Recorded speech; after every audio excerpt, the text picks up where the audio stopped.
Hey guys, tonight we step softly into candle-lit chambers where velvet curtains hang heavy with the weight of expectation, and the hush of a royal court is broken only by the restless scratching of a quill in the scribe's corner.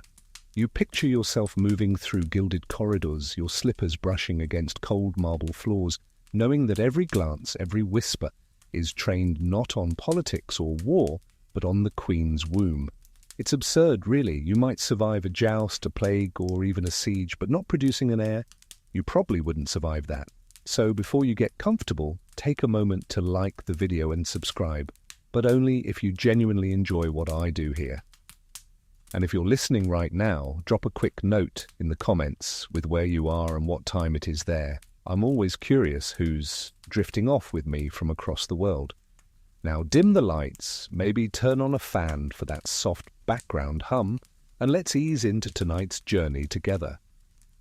You tread carefully into the heart of the palace, where the royal womb is less an organ than a battlefield. Every pregnancy test, though not in the way you know them today, was a strategic front line. A queen's belly was the foundation of dynasties, the hinge upon which entire kingdoms swung. Without her ability to produce a healthy heir, castles might crumble, alliances fracture, and crowns fall into disputed hands. Imagine having your body treated as national infrastructure, like the medieval equivalent of a bridge that constantly needed repair. Historians still argue whether queens themselves ever fully believed in the immense burden strapped onto their shoulders, or if, like everyone else, they just tried to get on with the business of surviving royal life. Yet records show that a queen's primary duty was not ruling alongside her husband, nor hosting glittering banquets, but simply producing a son.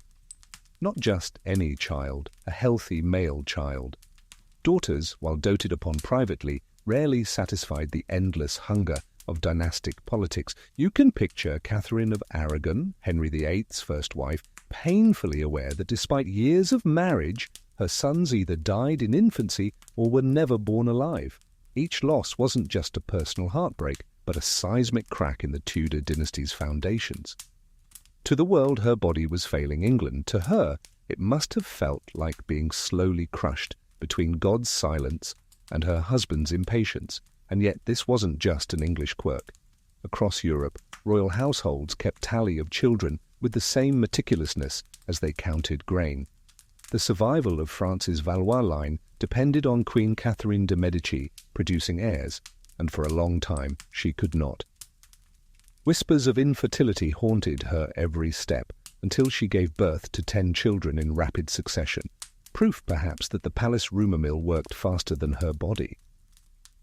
But the battlefield wasn't just medical, it was cultural too. Medieval and early modern courts often paraded their queens like sacred vessels. Fertility symbols appeared in portraits: blooming roses, swelling pomegranates, ripe apples. If you see a Renaissance queen holding fruit in a painting, it's not because she's on a medieval juice cleanse. It's a subtle hint, a royal PR campaign telling everyone, don't worry, the factory is still open. Of course, nature didn't always cooperate, and when months passed without news of pregnancy, people started assigning blame. A childless queen was cast as suspicious, broken, or worse, cursed. Her bed became a political theatre, her body a canvas upon which nations projected their fear of instability. It was never just about her health, it was about whether the throne would stand firm or collapse into chaos. One quirky detail here: medieval doctors sometimes recommended that couples time their intimacy with the phases of the moon, convinced that lunar cycles controlled fertility. Picture a king and queen being told, "Not tonight, your majesties, the moon is in the wrong house." It must have made for some awkward evenings. Even with superstition layered thickly, everyone knew the stakes. A barren queen could unravel years of diplomatic work. Marriages were not love matches, but alliances, treaties in human form. If a queen could not produce an heir, the carefully woven fabric of peace might fray instantly, and rival houses would pounce. So here you stand, in this imagined palace, breathing the tension like incense smoke. Every creak of the floorboard is a reminder that this woman's womb is not her own. It belongs to the king, to the court, to the very future of the kingdom. No wonder history remembers these queens less as individuals and more as vessels, living battlegrounds where fate, faith, and fertility clashed. You might not expect this, but the longer a royal bedchamber remained silent of a baby's cries, the louder the world outside grew. Court whispers carried farther than church bells, and soon the question was everywhere. Why hasn't the Queen produced an heir yet? The pressure didn't simply hover, it pressed down like a lead crown. Imagine being escorted to chapel services, every step echoing, as rows of courtiers bowed not in reverence, but in calculation. Their minds ticked like clocks, another month, another season, still no child. The royal calendar wasn't measured only by wars or treaties, but by whether or not the Queen's belly swelled. For her, even festivals and coronations were haunted by absence. The dynastic pressure mounted relentlessly. Monarchies weren't fragile in theory. They could command armies, levy taxes, reshape cities, but without a clear heir, they were houses built on sand. Civil wars, rival claimants, and opportunistic nobles all sniffed out weakness like wolves. Historians still argue whether the public genuinely sympathized with these childless queens or saw them as obstacles to divine order. Chronicles hint that while peasants may have pitied miscarriages, nobles often muttered about God's displeasure or a wasted alliance. And kings, eager to avoid blame, sometimes leaned into that narrative. One mainstream fact: the Wars of the Roses in England were fueled partly by disputed lines of succession, where weak claims and barren unions left the throne wobbling like a table, with one leg shorter than the others. Every nobleman with a scrap of Plantagenet blood suddenly fancied himself a contender. A queen's empty crib wasn't just personal, it was national danger. Inside the palace, the queen's daily routine grew ever more suffocating. Courtiers timed her meals, her rest, even her prayers, as though micromanaging might coax fertility from her body. Her ladies-in-waiting served as both companions and spies, reporting back every detail. Was she tired? Did she look pale? Did her appetite shift? Even indigestion could spark a rumor of pregnancy that spread through Europe before breakfast. Meanwhile, the king bore less of the strain. His role was publicly presumed fertile, unless overwhelming evidence proved otherwise. A queen's womb was the stage, but his masculinity was rarely questioned. To deflect, he might flaunt his virility by fathering illegitimate children with mistresses, waving their existence as proof that the royal plumbing worked just fine. The implication, of course, was brutal. The queen must be broken. And yet, behind gilded doors, you can picture the strain creeping into the royal marriage. Tenderness, if it ever existed, shriveled under scrutiny. Conversations that once meandered through gardens or music now snapped back to one subject: why not yet? The Queen, often barely out of her teens, bore the crushing sensation that her value was measured month by month, blood by blood. A quirky tidbit surfaces here. Some courts employed fertility astrologers who drafted charts not for battles or harvests, but for a queen's reproductive future.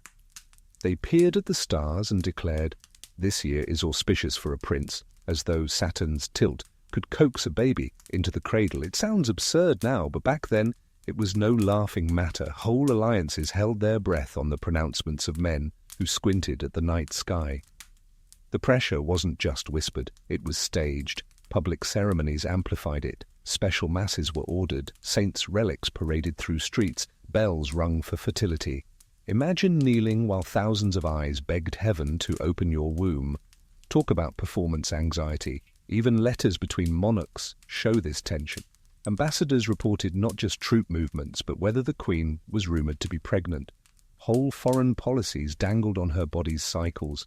And if another queen, in another country, gave birth to a son? That news struck like a thunderclap, a reminder that other dynasties were pulling ahead in the great race for heirs. So here you are, walking beside this imagined queen, her jewels glittering, her smile fixed. But behind her painted face lies the weight of dynastic expectation, a burden so heavy it warped marriages, altered politics, and reshaped history itself. Ever wondered what happens when history needs a scapegoat? You don't have to look far, just glance toward the nearest queen's chamber, because when no royal baby appeared, the finger of blame always pointed in one direction: her. You might think, well, maybe people in the Middle Ages understood that fertility is a two-person job. Nope. The medical consensus of the time leaned heavily toward the idea that women were delicate, faulty vessels, while men supplied the robust seed. If children didn't come, everyone assumed the queen's garden was barren, the king's virility untouchable. Even if he was in his 50s with gout and more wine than blood in his veins, the official story still put fault squarely at her doorstep. One mainstream historical fact: Henry VIII's reign is the poster child for this dynamic. Catherine of Aragon suffered multiple miscarriages and stillbirths, and though Henry fathered one healthy daughter, Mary, it wasn't enough. The blame fell not on Henry's questionable health, but on Catherine's supposed inadequacy. Later, Anne Boleyn would suffer the same suspicion after losing pregnancies, fueling whispers that she'd bewitched Henry instead of failing medically. It was never just England. In France, Spain, and the Holy Roman Empire, royal courts kept records that read like fertility ledgers. Which queen had produced a son, which had not, and which deserved censure? Historians still argue whether queens themselves internalized this blame or resisted it quietly, perhaps knowing deep down that the science of their day was more superstition than truth. Picture the queen's predicament. She walks through the palace gardens, every eye tracing her figure, assessing her belly. Did she eat too little at supper? Was she pale at dawn? Even minor fluctuations became evidence of failure. And since royal diets were notoriously heavy, spiced meats, endless bread, gallons of wine, simple indigestion might trigger rumors that fizzled within days, each one a cruel cycle of hope and disappointment. Here's a quirky tidbit. In some courts, physicians examined the queen's urine in elaborate rituals, swirling it in glass vials, holding it to the light, and even sniffing it for signs of pregnancy. Imagine a gaggle of men in fur-trimmed robes crowding around a chamber pot like wine tasters, nodding sagely about whether the colour suggested a prince was on the way. Medieval medicine, ladies and gentlemen, the social blame was harsher still. Queens were whispered about in corridors, their names etched into satirical poems, their portraits scrutinized for signs of barrenness. Sometimes the criticism came with cruelty wrapped in piety. Perhaps she was cursed by God, or perhaps her sins blocked heaven's blessing. You can hear the sarcastic echo, because clearly failing to produce a baby was equivalent to offending the divine. Of course, the king wasn't entirely immune to gossip. If his illegitimate children thrived while the queen's pregnancies failed, people muttered that perhaps God was punishing the royal marriage itself. But the official line always bent toward blaming her. Annulments, divorces, even executions were justified with the claim that the queen could not fulfill her role. The personal toll must have been staggering. Imagine lying awake under a canopy bed embroidered with golden lilies, knowing the silence of the nursery next door condemned you in the eyes of your husband, your court, and all of Europe. The gilded cradle, prepared in hope, stood empty as a mocking ornament. And yet, despite the cruelty, some queens found subtle ways to push back. Patronage, diplomacy, and religious devotion became shields. If they could not give a son, they could give the crown allies, art, or spiritual legitimacy. It wasn't always enough, but it was something. Historians still debate whether these acts were conscious strategies for survival or simply the natural pursuit of dignity amid impossible circumstances. So you drift alongside her through this suffocating palace atmosphere, where every breath is a test, every silence a verdict. And while the king flexed his power at tournaments, the queen endured her invisible trial, her body on the line, her reputation hanging by a thread. You might not expect this, but the royal physicians were less healers and more stage performers in silk robes, stepping into a queen's most private world with all the grace of gossip columnists. Their job? To poke, prod, and diagnose what was, in truth, unknowable with the medicine of their time. Why no baby yet? Step into the chamber. Heavy curtains keep out the draught. The air smells faintly of lavender water, and a semicircle of men, educated, yes, but not always subtle, stand ready with quills, jars, and bundles of dried herbs. The queen reclines awkwardly, her body no longer her own, her dignity stripped by endless examinations. If you've ever dreaded a doctor's visit, imagine multiplying that discomfort by 10 and adding a royal audience. One mainstream fact: royal physicians in the late Middle Ages and Renaissance relied heavily on Galenic theory, which claimed health was governed by the balance of 4 bodily humours: blood, phlegm, black bile, and yellow bile. If a queen wasn't conceiving, the diagnosis might be that her womb was too cold or her blood too thick. The prescription: adjust her diet, her baths, her bleeding schedule. Yes, bleeding. Because obviously what a struggling queen needed was a few leeches to rebalance her humours. Historians still argue whether queens themselves believed these elaborate rituals or merely tolerated them for show. Some accounts suggest they clung to hope in every new prescription, others hint they rolled their eyes privately but complied, knowing refusal could look like sabotage. And oh, the awkwardness of the remedies. Physicians often prescribed fertility-enhancing diets: figs, almonds, hares' wombs boiled in wine. Sometimes they recommended ritual bathing, with attendants pouring scented water over the queen while muttering prayers. Other times they insisted on medical intimacy, advising the royal couple on how, when, and in what position they should. Well, you get the idea. Imagine a stern man with a feathered hat, instructing 2 monarchs in their bedroom habits like some sort of 16th century relationship coach. A quirky tidbit here. In France, one physician suggested that Queen Anne of Brittany sit on the warm belly of a freshly killed hare to encourage conception. It sounds bizarre now, but to them, warmth was thought to stimulate the womb.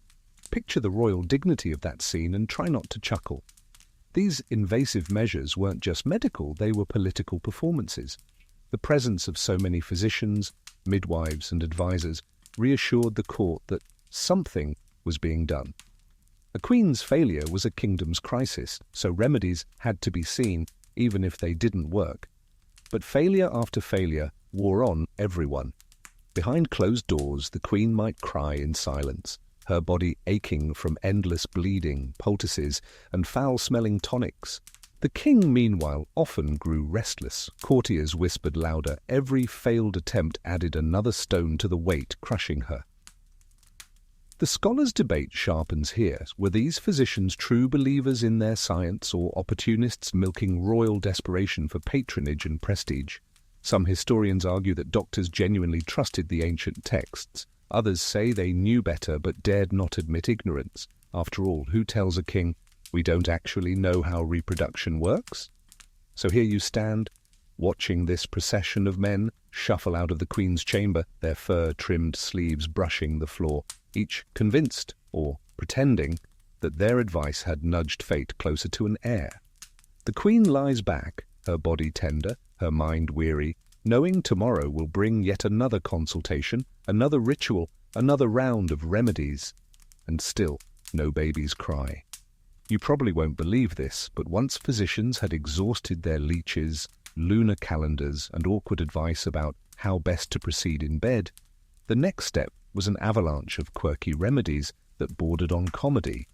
A queen who couldn't have children became the unfortunate test subject for every herbalist, mystic, and charlatan in the realm. Imagine the scene, the palace apothecary cluttered with jars of powders, dried animal parts, and roots tied with string. The smell alone would make you question your life choices: sharp vinegar, stale herbs, and something that suspiciously resembled burnt hair. Every concoction promised fertility, each one stranger than the last. One mainstream fact: mule's milk was considered a fertility booster in parts of Renaissance Europe. Physicians suggested queens drink it daily, believing the animal's strength would transfer to the womb. Picture a jeweled goblet filled not with wine, but lukewarm mule's milk, definitely not what anyone wants at a royal banquet. Other treatments strayed into outright absurdity. Powdered gemstones, crushed pearls, ground emeralds were mixed into wine or broth, consumed at staggering expense. To modern ears, it sounds like a medieval detox smoothie gone wrong. Historians still argue whether people genuinely thought gems carried mystical powers or whether it was a desperate show of wealth. If the queen swallowed diamonds, surely fate itself would be impressed enough to provide a child. A quirky tidbit from Italy. One remedy involved wearing an amulet containing the dried womb of a weasel, sewn into silk and tied around the queen's waist. Supposedly, the animal's prolific breeding powers would rub off. Another suggestion was for the couple to sleep on sheets sprinkled with powdered stag antlers, believed to stir vitality. You can imagine the maids rolling their eyes as they shook antler dust onto the bed linens. And then came pilgrimages. When remedies failed, queens were dispatched to holy shrines, St. Anne in France, St. Margaret in Hungary, saints renowned for aiding conception. The journeys were grueling, the prayers long, the expectations unbearable. A queen's footsteps on a cobblestoned road became both a personal plea and a public spectacle. People lined the paths, whispering encouragement, but beneath it all was judgment. This pilgrimage had better work. In some cases, entire households joined in symbolic acts. Candles were shaped like infants and burned during Mass. Pieces of fabric from holy cribs were laid across royal beds. Even relics, bones of saints, vials of holy milk were pressed into the queen's hands. Whether or not she believed, she had no choice but to participate. The tragicomic part is how these rituals never solved the deeper mystery. Infertility remained poorly understood, and the remedies often harmed more than helped. Some herbs acted as contraceptives rather than enhancers. Lead and mercury occasionally slipped into medicines, slowly poisoning the very women they were meant to help. And still, failure was blamed not on the treatment, but on the queen. Historians still argue whether these bizarre cures offered psychological comfort, at least doing something felt better than waiting, or whether they only deepened despair. Perhaps both. For some queens, each new recipe brought fleeting hope. For others, it was a humiliating circus, stripping away dignity sip by sip. So picture her again, seated at a long oak table, lifting a cup of strange-smelling liquid to her lips while courtiers watch. The taste is bitter, chalky. She forces a smile because to grimace might look ungrateful. And once again, she swallows more than medicine. She swallows the pressure of an entire kingdom, disguised as mule's milk and ground pearls. You might not expect this twist, but when queens failed to bear sons, kings often turned to the oldest fallback in the royal playbook, proving their own virility elsewhere. If the queen's cradle stayed empty, the king simply filled another. Imagine the spectacle. A royal mistress arrives at court, not just a lover but an unofficial laboratory experiment. If she conceives quickly, and many did, the implication is clear. The king is fine, it must be the queen who is broken. Courtiers whispered it, pamphlets hinted at it, and the queen herself had to live with the public humiliation. One mainstream fact: Charles II of Spain, the last Habsburg king of his line, was famously childless with 2 wives, but not a single one of his affairs produced an heir either. His case demonstrates that sometimes the fault lay with the king, though the blame still fell heavily on his queens. Historians still argue whether his severe physical deformities, caused by centuries of inbreeding, left him sterile, or whether the issue was more complex. What's clear is that his queens lived under suspicion and pressure, despite the evidence pointing in the other direction. In other cases, kings flaunted illegitimate children as a kind of cruel rebuttal. Henry, the 8th son Henry Fitzroy, born of his mistress Elizabeth Blount, was paraded at court as proof that the king could father boys, just not with Catherine of Aragon. You can almost hear the sarcastic undertone in every court whisper. The problem doesn't lie in the seed, but in the soil. A quirky tidbit: some mistresses themselves became political pawns. Their fertility wasn't just gossip fodder, it was measured, reported, and sometimes even celebrated in poetry or songs. One mistress's pregnancy could shift alliances because it meant the king's line was still alive, even if unofficially. Imagine a tavern song poking fun at the queen while praising a mistress for doing what the crowned wife could not. For the queen, this dynamic was devastating. She had to attend court functions where her husband's mistress might stand smugly, a round belly visible beneath silks, while she kept her own hands folded neatly, her womb a silent accusation.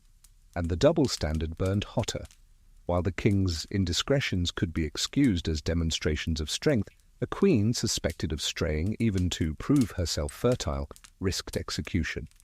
The court could tolerate illegitimate princes, but not the scandal of a queen's unfaithfulness. These dynamics didn't just affect marriages, they warped politics. A mistress who bore a son might find herself courted by ambitious nobles, eager to harness her influence.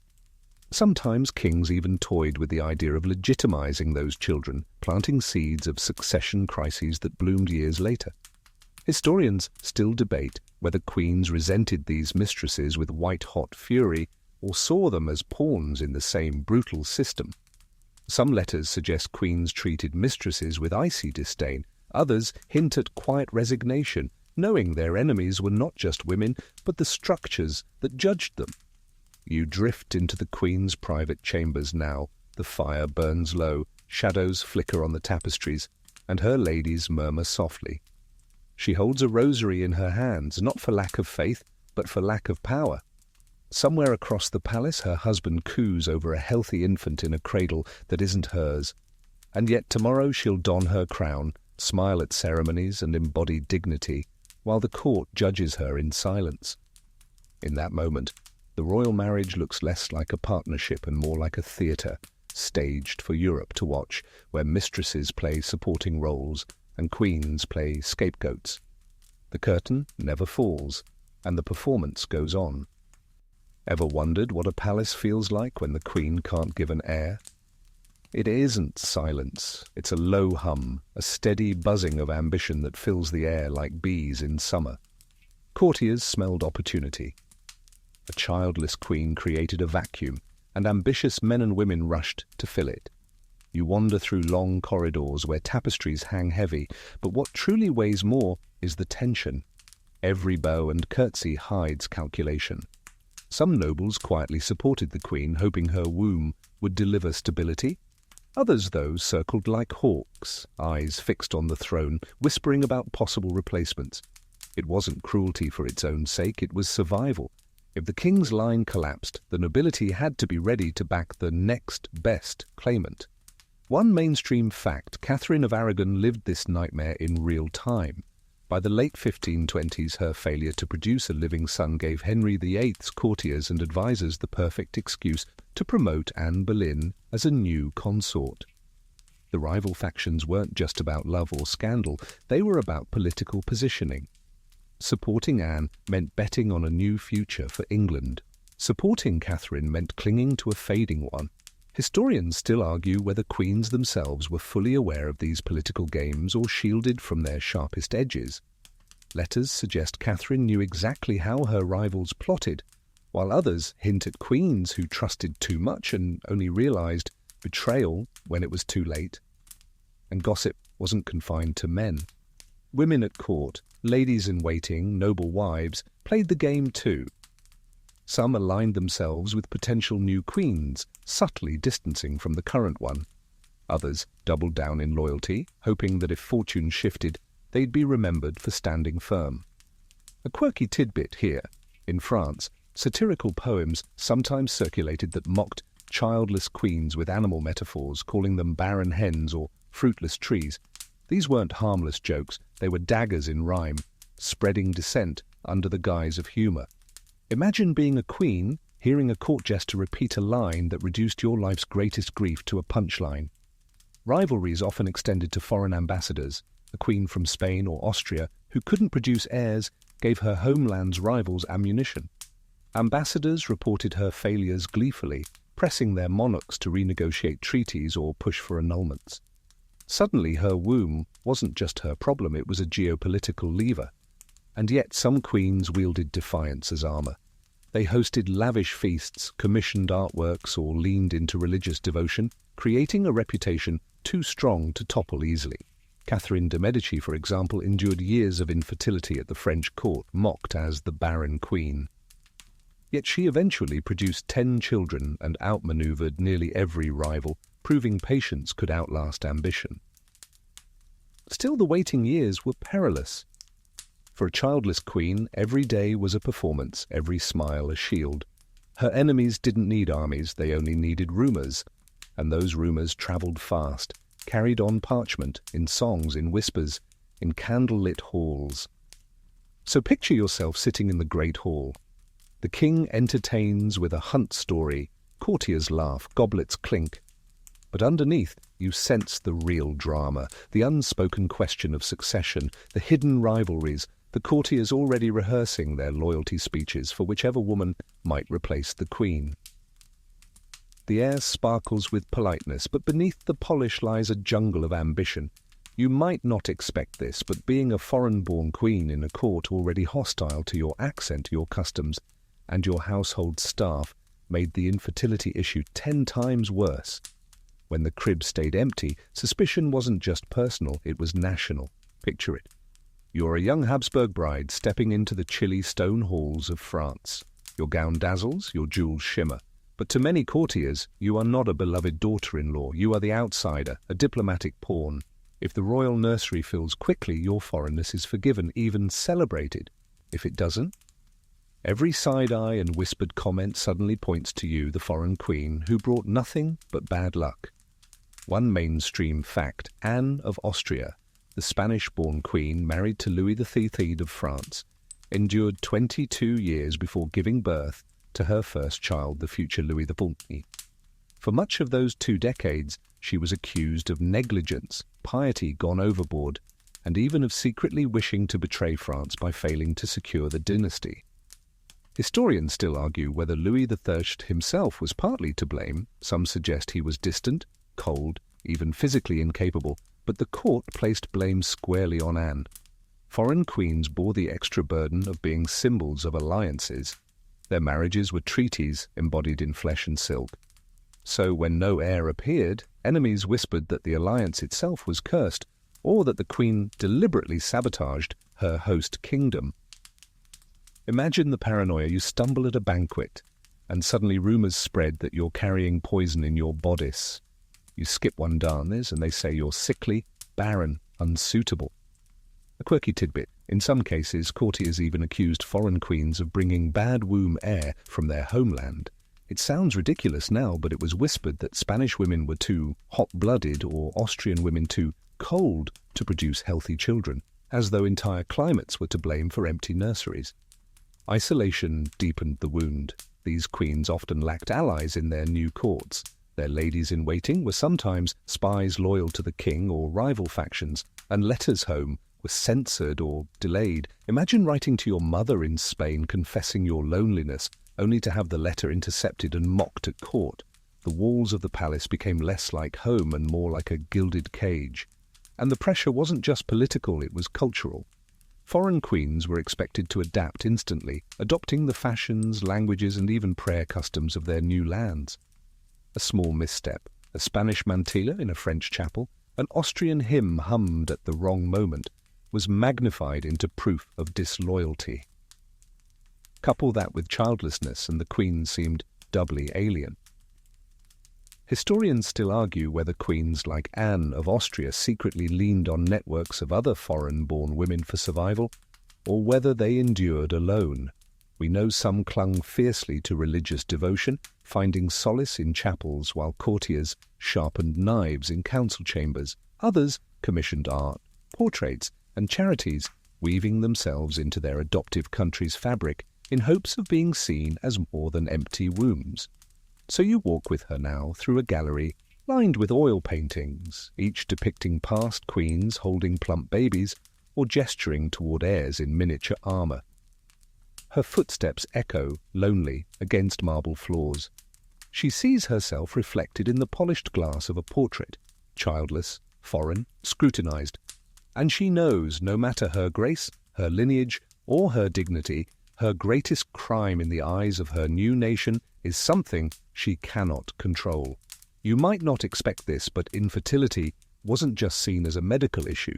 It was spun into a spiritual crisis. If a queen could not conceive, the court often claimed it was because God had closed her womb.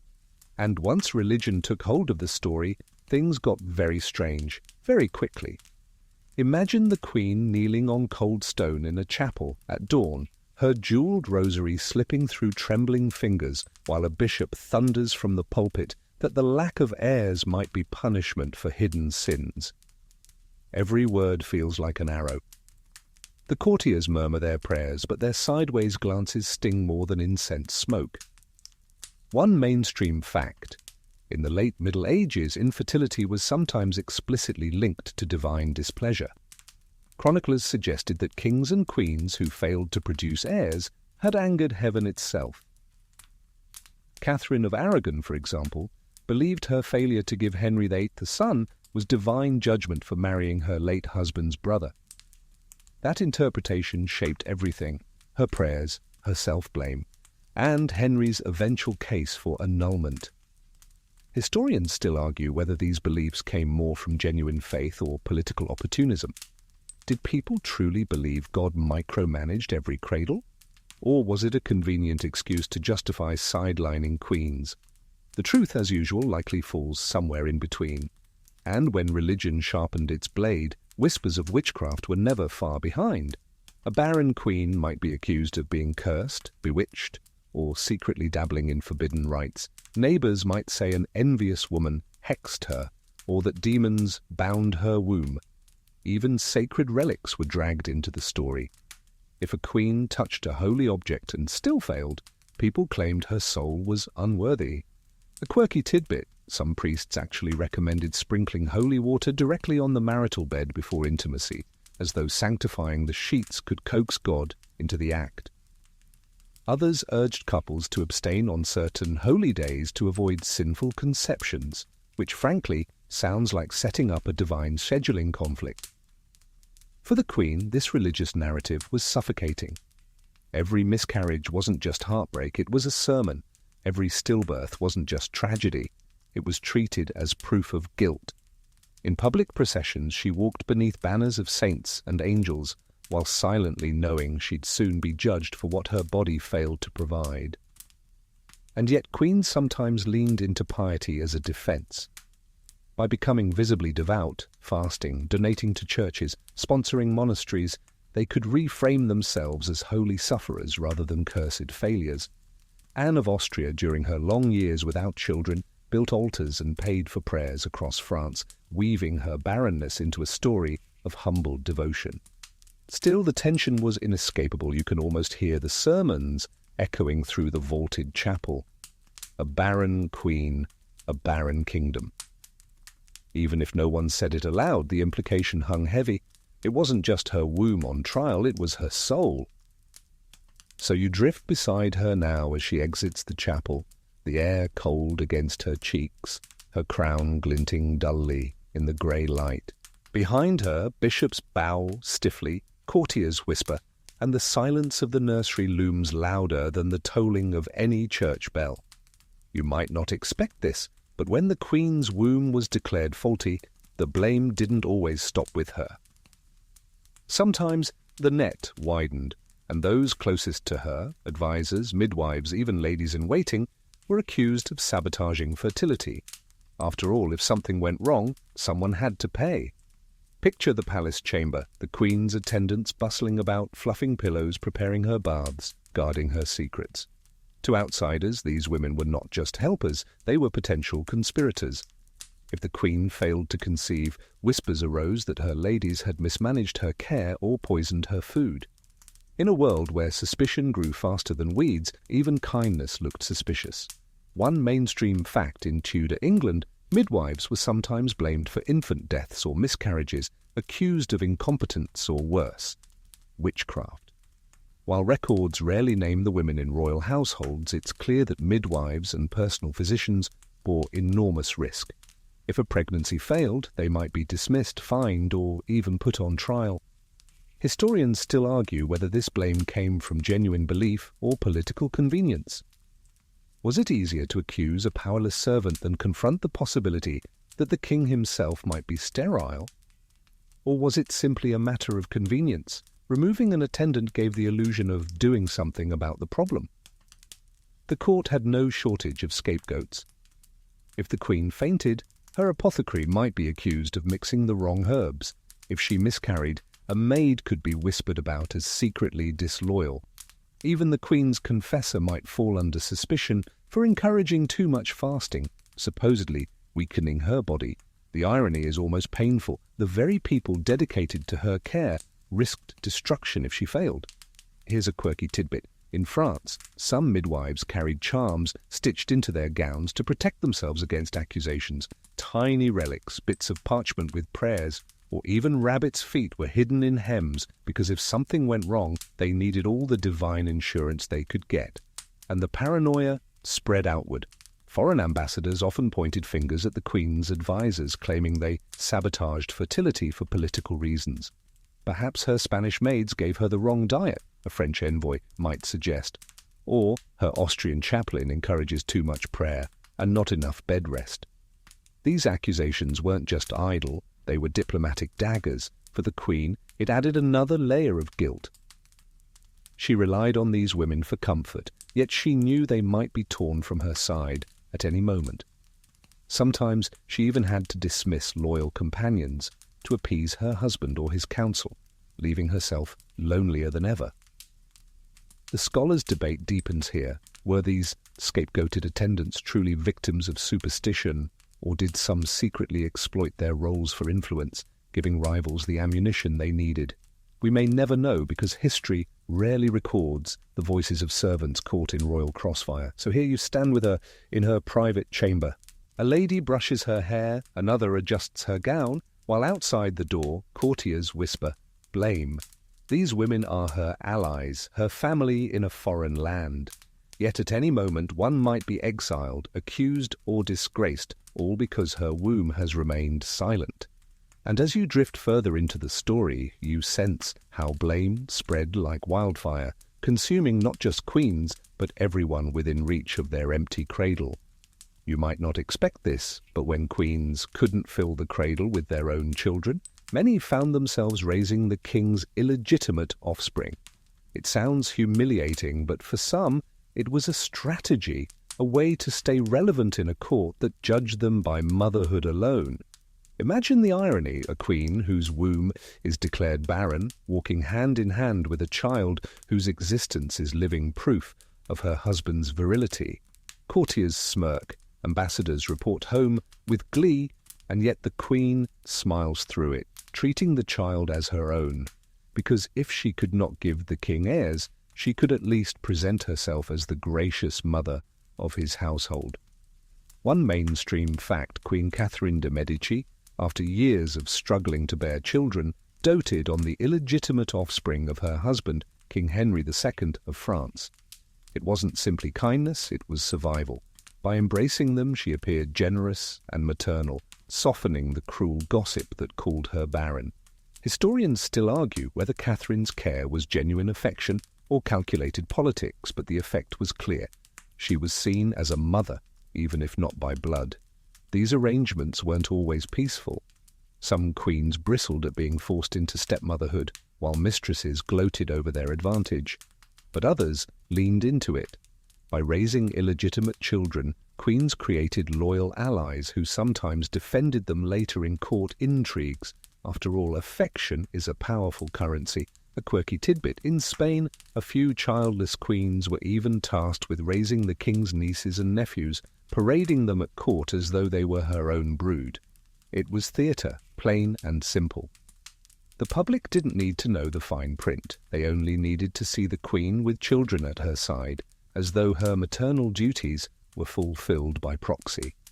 This practice also softened foreign eyes. Ambassadors who might otherwise send scathing reports back home were forced to admit that the queen seemed motherly, charitable, capable of guiding young lives.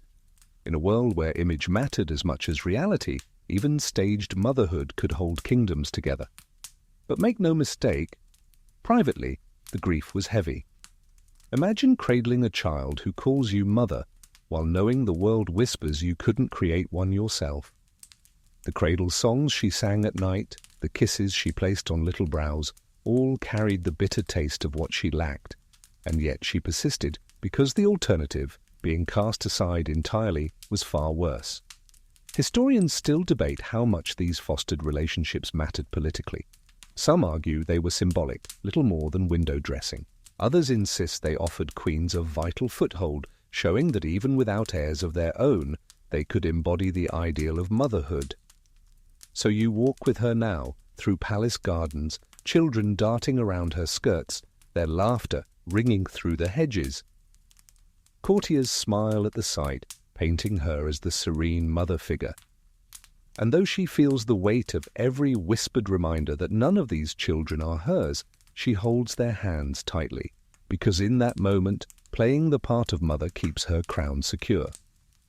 You might not expect this, but when desperation clawed at the edges of royal life, some courts whispered about solutions that today sound like plots from a scandalous novel: surrogate pregnancies, faked heirs, and staged births. When the queen couldn't produce, rumour claimed others might secretly do it for her. Step into a dimly lit chamber lined with velvet drapes. The air smells of beeswax candles and nervous tension. Behind closed doors, midwives and confidants whispered of schemes. What if a lady-in-waiting carried the king's child, then passed it off as the queen's? Outlandish? Perhaps. But the stakes were so high that even improbable rumours carried weight. One mainstream fact: in Tudor England, whispers swirled that Elizabeth Woodville, wife of Edward IV, had manipulated births to secure heirs for the Yorkist cause. Though evidence is thin, such rumours highlight how fragile trust was. People believed queens might stage pregnancies, even feign labour, to produce an heir when nature refused. Historians still argue whether these tales were outright propaganda or based on kernels of truth, since record-keeping was inconsistent and midwives easily scapegoated. Quirky remedies slid into deception. Some courts entertained the idea of using substitutes. A servant smuggled into the royal bed to conceive, a baby switched in secrecy, or an heir born in a room no one could fully enter. You can imagine the chaos: courtiers pacing outside, hearing cries, only to be presented with a healthy infant they'd never seen delivered. One such story comes from the Medici court, where rumours claimed that infertile noblewomen arranged for infants to be brought in from outside, presented as their own. Was it true? Hard to say, but the fact that people believed it at all shows how deep the obsession with heirs ran. And then there were the phantom pregnancies. Queens swore they felt the stirrings of life inside them, bellies swelled, cravings arrived, but in the end, nothing. Mary I of England experienced this twice, her body mirroring pregnancy without producing a child. Some chroniclers suggested her attendants fanned the illusion deliberately, perhaps hoping to buy time or preserve her reputation. Others say it was her mind's desperate yearning translating into physical symptoms. Either way, the disappointment was public and brutal. A quirky tidbit: some courts actually prepared elaborate birthing chambers months in advance, draped in tapestries and stuffed with cradles and swaddling clothes, only to dismantle them quietly when no baby came. Imagine the humiliation of walking past servants carting away a gilded cradle that never rocked. For the queen, rumours of deceit cut two ways. If she failed, she was branded barren. If she succeeded suspiciously, she was branded dishonest.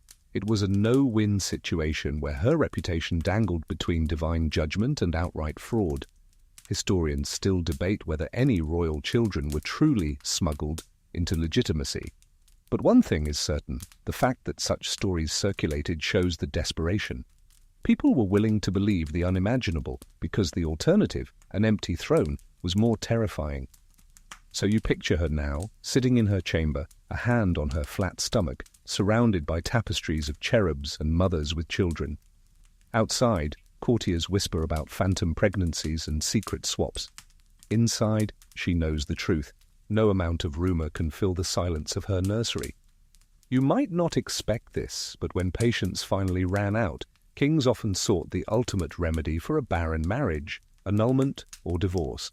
And unlike today's messy paperwork, these separations shook entire kingdoms, tore at the fabric of alliances, and sometimes left trails of blood behind. Imagine being a queen years into your royal role, jewels weighing heavy on your head, when suddenly the council convenes and the whispers solidify. The king wants you gone, not because you argued, not because you lacked charm, but because your cradle stayed empty. One mainstream fact: Catherine of Aragon faced this fate head-on. After 2 decades of marriage to Henry VIII, and after bearing him a daughter but no surviving sons, Henry declared their union invalid, arguing it was cursed by God since she had first been married to his brother. What followed was not just a marital split, but the birth of the English Reformation, proof that a queen's womb could alter the course of an entire religion. Historians still argue whether Henry's motives were purely dynastic or fueled by his infatuation with Anne Boleyn, but Catherine's inability to provide a male heir gave him the legal pretext he needed. Annulments weren't limited to England. Across Europe, popes and bishops fielded requests from monarchs eager to try again with new brides. Sometimes the excuses were paper-thin: claims of consanguinity, being too closely related, supposed lack of consummation, or vague mutterings about God's disapproval. Everyone knew the real reason, but the paperwork had to dress it up with holy language. A quirky tidbit: in some annulment trials, the Queen herself was forced to endure humiliating public questions about her sex life. Clergymen, red-faced but unrelenting, asked whether she had shared a bed with the king, how often, and in what manner. Imagine a regal woman seated on a throne-like chair, answering intrusive questions in front of a gallery of bishops scribbling notes. Privacy was not a luxury queens could afford, and the fallout was enormous. A dismissed queen often lost her titles, her jewels, even her children. Catherine of Aragon was separated from her daughter Mary for long stretches, left isolated in draughty castles. Anne of Cleves, Henry VIII's fourth wife, fared better. After their marriage was annulled on grounds of non-consummation, she was granted the title the king's beloved sister, and lived comfortably, though still marked by humiliation. Historians still argue whether queens fought these annulments with genuine hope or resigned themselves early. Catherine of Aragon famously refused to acknowledge her marriage as invalid, declaring herself Henry's true wife until her death. Others, like Anne of Cleves, bowed to practicality, trading humiliation for survival. But annulments weren't just personal tragedies, they were geopolitical earthquakes. A queen dismissed meant her homeland insulted, treaties unravelled, alliances crumbled, and sometimes war loomed. When Henry set aside Catherine, Spain, her homeland, took offence, straining England's ties with one of Europe's most powerful empires. So you stand with the Queen, now in her lonely chamber, hearing the clamour outside. Messengers rush with papal letters, courtiers choose sides, and her once secure crown slips away. She touches her ring, the symbol of a marriage once meant to bind nations, and feels its weight turn to ash. In that moment, the nursery's silence has cost her everything: her crown, her marriage, her place in history. You might not expect this, but behind every tale of royal barrenness are real women whose lives became case studies in failure, dissected endlessly by courts and chroniclers. Some of their names linger in history, not for their triumphs, but for their womb's silence. Take Catherine of Aragon, for example. You already know her story: married to Henry VIII for over 20 years, producing one surviving child, Mary, but no son. What people forget is the sheer endurance it took: miscarriages, stillbirths, fleeting hopes dashed again and again. Catherine bore the grief privately, yet still attended ceremonies, hosted ambassadors, and presented herself with dignity. Imagine standing in jeweled shoes while knowing the crowd silently judged your belly more than your words. Then there's Anne of Austria, queen to Louis XIII of France. For 2 decades, her empty nursery made her the target of endless suspicion. She was accused of neglect, of being too pious, even of secretly conspiring against France. And then suddenly, after 20 years, she gave birth to Louis XIV, the Sun King. Historians still argue whether her late fertility was sheer chance, improved marital relations, or divine intervention, as contemporaries claimed. Either way, her story shows how quickly ridicule could flip into reverence.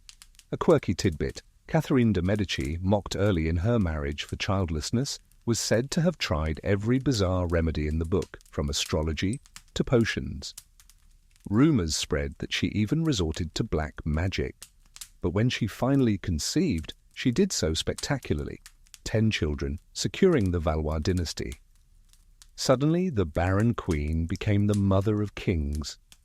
It's the kind of plot twist that would make even Netflix blush. Not all stories ended in triumph. Juana of Castile, known as Juana la Loca, bore children, yes, but was accused of madness and unfitness, overshadowing her role as mother. Queens who produced daughters but no sons, like Mary of Modena, wife of James II of England, were mocked or suspected of faking pregnancies when sons did arrive. The stakes were so high that even successful births could be twisted into scandals. Historians still argue how much truth lies in these tales of failure and triumph. Were some queens truly infertile, or were miscarriages simply inevitable in an age of poor medicine? Did phantom pregnancies represent hysteria, hormonal imbalances, or political pressure manifesting in the body? The ambiguity remains, which is why these women's stories continue to haunt history. Imagine them walking side by side through a shadowy gallery, Catherine of Aragon in her Spanish black, Anne of Austria clutching a rosary, Catherine de' Medici with her sly, calculating gaze. Each carries her own grief, her own triumph, her own survival. The silence of their nurseries echoes louder than any coronation trumpet. And you, wandering with them, sense how history reduces them to a single question: did they bear a son? Yet behind that lies a deeper truth. They were queens navigating impossible demands, remembered less for their politics, culture, or patronage, and more for the fate of their wombs. You might not expect this, but when a queen's womb stayed empty, it wasn't just a personal crisis, it rattled the chessboard of Europe. Fertility wasn't confined to bedrooms, it was written into treaties, alliances, and wars.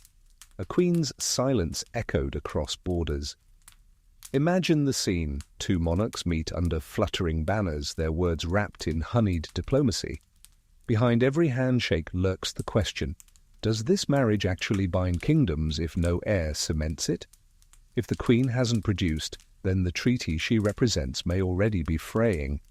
One mainstream fact: Catherine of Aragon's infertility didn't only unravel her marriage, it shook the alliance between England and Spain. Her nephew, Charles V, Holy Roman Emperor, took personal offence when Henry VIII cast her aside. What began as a family quarrel spiralled into decades of tension, influencing England's isolation and eventual clashes with Catholic Europe. Historians still argue whether Henry's great matter was purely dynastic or an excuse to sever ties with Spain for political gain, but either way, Catherine's empty cradle had international consequences. Foreign courts watched barren queens with hungry eyes. If France's queen failed, Spain might seize the chance to push its own candidate for succession. If Austria's queen stumbled, Italian states whispered about carving up the inheritance. Childlessness wasn't just gossip, it was an invitation for rivals to circle like vultures. A quirky tidbit: when Anne of Austria failed to produce an heir for Louis XVIII for years, Spanish ambassadors gleefully reported her failures back to Madrid, hoping France's weakness would make it easier for Spain to dominate. Imagine being a queen and realizing your womb was the subject of diplomatic cables crisscrossing Europe like battlefield reports. And sometimes infertility escalated into open conflict. Succession crises born from childless unions ignited wars. The 100 Years' War, for instance, began partly because the French throne lacked a direct male heir, allowing England's kings to press their claims. That war stretched for over a century, all because one queen's womb failed to deliver continuity. The scholars' debate lingers here. Were these crises inevitable, given Europe's tangled family trees, or did barren queens accelerate tensions that might have exploded anyway? It's hard to separate myth from reality, because chroniclers so often pinned blame squarely on women, even when politics had been simmering long before. Picture the weight this placed on the Queen's shoulders. At banquets, ambassadors toasted alliances she embodied while quietly measuring her waistline. At festivals, she released doves into the sky praying her body wouldn't betray her. Even when she spoke of music, art, or faith, the only subject anyone truly cared about was whether she had good news. So you stand in a candlelit hall filled with maps of Europe, pins marking alliances and battlefronts. Kings argue over treaties, generals debate troop movements, but all eyes drift sooner or later toward the Queen. Her silence in the nursery has redrawn the continent's borders, her childlessness sharpening quills, swords, and tongues alike. You might not expect this, but while ambassadors and generals argued over treaties, the real power in the palace often lay with gossip. Childlessness was never a private affair. It spilled into letters, poems, and whispered songs. Tiny daggers passed from mouth to mouth until they shaped public opinion. Picture yourself wandering through the echoing galleries of a Renaissance palace. Servants shuffle with trays, scribes dip quills into ink, and in every corner someone murmurs speculation. Is the Queen finally with child? Did she faint because she's expecting or because she's weak? Did the king look frustrated at supper? Gossip didn't need proof, it thrived on uncertainty. One mainstream fact: during Anne Boleyn's reign, her pregnancies, and especially her miscarriages, became fodder for court chatter.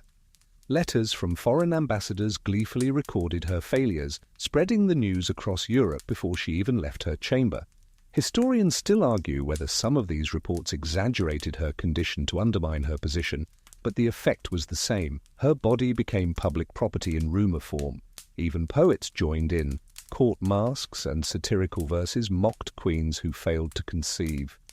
Imagine hearing a strolling minstrel on the street singing a cheeky ballad about the barren rose of England or the empty cradle of France. It sounds cruel, and it was. But humour masked the sharper truth. People doubted her worth. A quirky tidbit: some letters described phantom pregnancies with a strange blend of hope and ridicule, almost like sports commentary. The Queen seems likely with child, one ambassador might write, though her colour is pale and her belly uncertain. And then weeks later, the hopes of Christendom have vanished again. It's hard not to imagine diplomats keeping scorecards in their desks, tallying royal wombs like tournament brackets. But gossip didn't just bruise pride, it shaped policy. A queen suspected of infertility lost leverage in negotiations. If ambassadors thought she was unlikely to bear children, they pressed for alliances elsewhere, reshaping the chessboard before the Queen even knew the rumours existed. The Queen's ladies-in-waiting often carried the heaviest role here. They were both witnesses and amplifiers, repeating whispers from one wing of the palace to another. Some were loyal, protecting her secrets. Others, perhaps hoping to secure their own futures, leaked information to rival factions. A raised eyebrow, a misplaced word, and suddenly the whole court buzzed with speculation. Historians still argue whether queens tried to counter this gossip through spectacle. Lavish banquets, staged public appearances, carefully chosen portraits. Evidence suggests some did.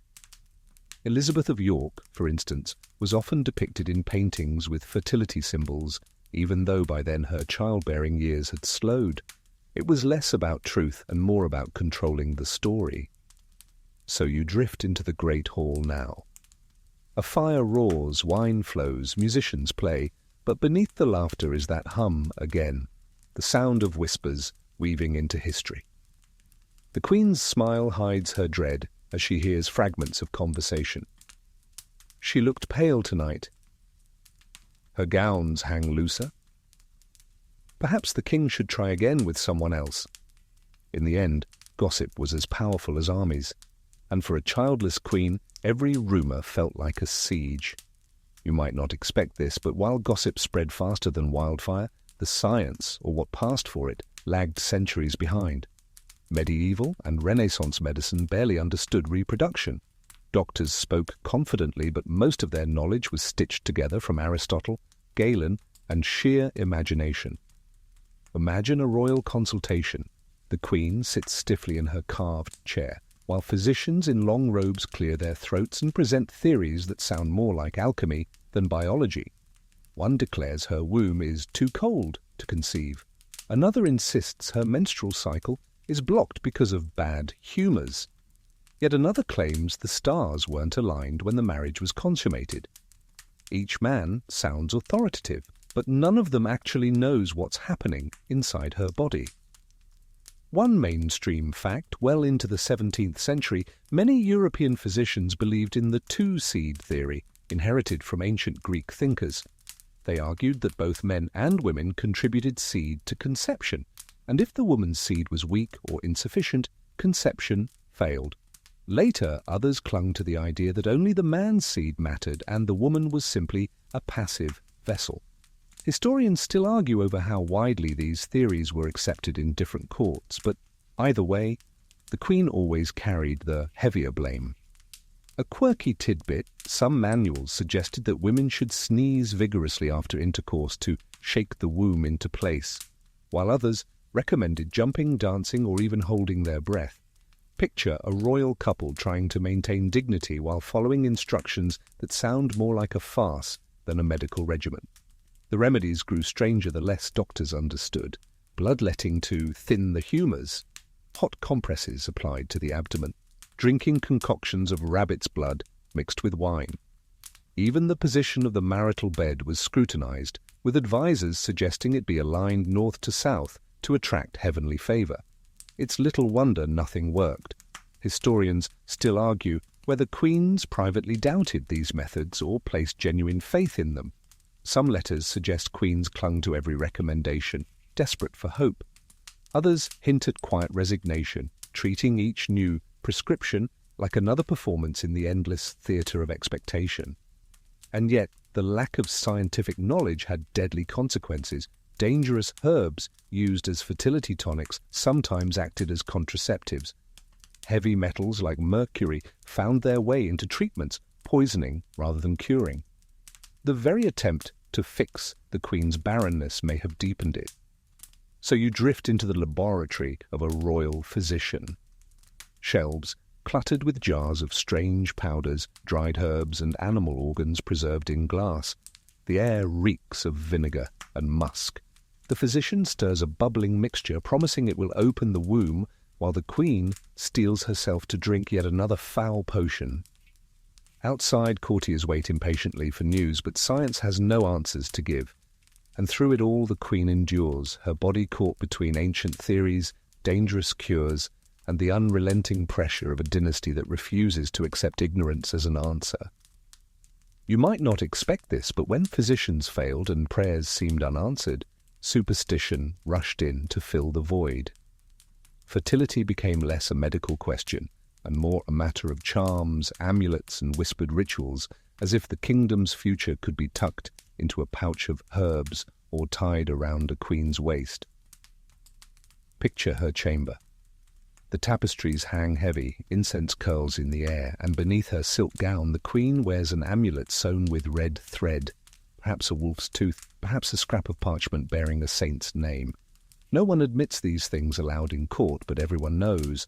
Servants slip talismans under pillows, midwives murmur secret prayers, and ladies-in-waiting quietly fasten ribbons around the Queen's wrists for luck. One mainstream fact, Catherine de' Medici, mocked for her infertility early in her marriage, was rumoured to have turned to astrologers and occult remedies before eventually producing heirs. She employed the famous astrologer Nostradamus at her court, who advised her not just on politics, but on fertility. Historians still argue whether she truly believed in magical solutions or whether the rumours were part of the vicious gossip campaigns against her.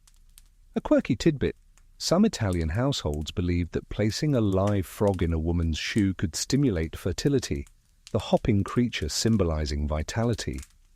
Imagine a queen draped in jewels, secretly slipping her foot into a slipper that squishes suspiciously, all while smiling gracefully at a banquet. Pilgrimages also became intertwined with superstition. Queens walked barefoot to shrines, drank water from sacred springs, or slept on altars draped in relics. The holy blended with the folkloric until no one could quite tell where prayer ended and magic began. Some queens carried relics of Saint Margaret, patron saint of childbirth, or clutched pieces of cloth said to come from the manger of Christ himself. Historians still argue whether these acts offered true solace or were performances demanded by anxious courts. Did queens kneel sincerely at shrines, hearts full of desperate hope, or were they simply bowing to pressure, knowing failure to perform these rituals would be seen as negligence, and sometimes superstition turned cruel? Enemies accused childless queens of witchcraft, claiming they had cursed their own wombs or dabbled in sorcery. These accusations were rarely proven, but they poisoned reputations. A barren queen was vulnerable, and superstition could be twisted into a weapon. Yet for the women themselves, these rituals might have provided a fragile thread of control in a world where everything else was dictated by others. When physicians offered leeches and priests offered sermons, perhaps clutching an amulet or whispering a charm gave them a sense of agency, however small. So you walk beside her now, through a chamber thick with candlelight. She fingers a charm hidden beneath her gown, whispers a prayer, half holy, half folkloric. Outside, the court waits impatiently, tallying months and years. Inside, she clings to superstition, not because she is foolish, but because when hope is scarce, even the smallest ritual feels like survival. You might not expect this, but while the queen's body was scrutinized in private, her public image told a very different story. Painters, sculptors, and engravers were enlisted to project fertility, whether or not reality matched. The brush became a weapon as important as the cradle. Imagine entering a grand hall lined with portraits. Every queen gazes down serenely, pearls strung at her throat, hands resting gracefully on ripe fruit, blooming flowers, or even her stomach. These weren't casual choices. Each detail shouted a message. She is fertile. She will provide heirs. Even when the nursery was silent, the canvas insisted otherwise. One mainstream fact: in Renaissance iconography, the pomegranate often symbolized fertility and abundance. Catherine of Aragon, ironically, was depicted holding one in her early portraits as Queen of England. To the public, it promised a dynasty bursting with life. In reality, most of her pregnancies ended in loss, and her legacy became the very opposite of that glowing fruit. Historians still argue whether such imagery was meant to reassure the people, reassure the king, or simply mask political anxiety. A quirky tidbit: in some courts, painters subtly altered reality to flatter their subjects. A queen might be depicted with a slightly fuller belly or surrounded by cherubic children who weren't hers at all. One French portrait even showed a barren queen flanked by putti, little winged baby figures, hovering like heavenly promises. Imagine walking past a portrait of yourself holding a symbol of motherhood, while your actual cradle gathered dust in the palace nursery. Portraits weren't the only propaganda. Medals, coins, and tapestries all carried coded fertility messages. A coin stamped with a queen beside a cornucopia told subjects the dynasty was fruitful, even if no heir had appeared. Tapestries in royal halls might depict biblical mothers like Sarah or Hannah, women once barren but later blessed, weaving hope into the very walls. Historians still argue whether these images convinced anyone or if people saw through the charade. Some ambassadors' letters suggest they viewed fertility symbolism with skepticism. The queen is painted with children, but the palace remains quiet. Yet the imagery persisted because in monarchies, appearance mattered as much as truth. For the queen herself, these portraits were double-edged. On one hand, they gave her dignity, presenting her as the embodiment of hope. On the other, they mocked her, silent reminders of what she had not achieved. Imagine sitting for hours while an artist posed you with a swelling pomegranate, knowing each brushstroke painted a lie you could never live up to. So you wander the gallery again, candles flickering against gilt frames. The queens gaze back at you, serene and eternal, their painted fertility glowing brighter than the truth of their lives. Each portrait is a promise that history knows was broken. And the irony: those painted symbols of motherhood have lasted longer than the children who never came. You might not expect this, but when portraits weren't enough to calm restless subjects, whole kingdoms staged elaborate public rituals to coax heaven into filling the royal nursery. Fertility wasn't treated as a private sorrow, it became a national performance. acted out in cathedrals, plazas, and streets. Imagine standing in a crowded square as church bells toll. The Queen, dressed in heavy brocade, walks barefoot in a solemn procession behind relics of saints. Her crown has been traded for a veil, her jewels for rosary beads. Around her, priests chant, incense billows, and thousands of subjects kneel in prayer, their voices rising in one desperate plea: God, give us an heir. The Queen isn't just a woman in need, she is a symbol, her womb framed as the vessel of salvation for the whole realm. One mainstream fact: in early modern France, when Anne of Austria struggled for decades to conceive, special public masses were ordered, candles lit in cathedrals, and relics carried through Paris to beg heaven's blessing. When her son, the future Louis XIV, was finally born, the child was hailed as a miracle, proof that public prayer had swayed divine will. Historians still argue whether the spectacle reflected true faith or was staged political theatre to keep the populace calm. Sometimes the rituals bordered on theatrical excess. Townsfolk lit bonfires, rang bells through the night, or even paraded effigies of cradles through city streets. In Spain, villagers walked with statues of the Virgin Mary, draped in swaddling clothes, begging her to intercede for the barren queen. Picture the surreal sight: sacred statues dressed as expectant mothers, carried on wooden litters past cheering crowds. A quirky tidbit: in some Italian states, people performed fertility pageants, where young maidens scattered flowers and boys carried baskets of bread shaped like infants. The symbolism was unmistakable: abundance, life, and renewal, all meant to shame heaven, or perhaps the Queen's body, into cooperation. But while the crowds prayed, the Queen herself bore the weight of the spectacle. Every bowed head, every candle lit, every hymn sung became another reminder that her body was seen as public property. Imagine walking through throngs of subjects, knowing that their hopes, their fears, even their livelihoods were pinned on whether or not you could conceive. Historians still argue whether queens found comfort in these rituals or humiliation. Some likely felt buoyed by public support, a sense of solidarity in their suffering. Others must have felt stripped bare, reduced to a walking prayer request in jewels and silk. And when the prayers failed, the silence was deafening, the rituals grew more fervent, the chants more desperate, and suspicion darker. Some muttered that God was punishing the kingdom, others that the Queen was secretly cursed. Either way, the weight of an entire nation's disappointment settled on her shoulders.